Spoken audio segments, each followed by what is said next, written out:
Hi! In front of me is HUAWEI P20 Pro, and today I would like to show you how you can download and apply animated live wallpaper called Magic Fluids. First of all, go into Play Store and tap on the search bar.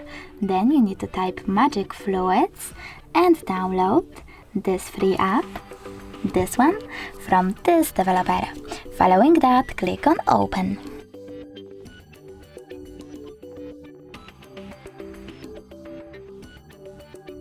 Now click on those three lines at the bottom right corner. Over here, click on Settings and tap on I accept in the pop-up. Then you can adjust your wallpaper in those settings however you wish to, and when you're ready, just click at the top right corner and bottom one again. This time select Set as Live Wallpaper, click on Apply, and wait.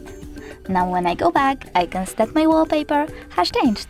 Thanks so much for watching. If you enjoyed this video, don't forget to leave a like, comment and definitely subscribe.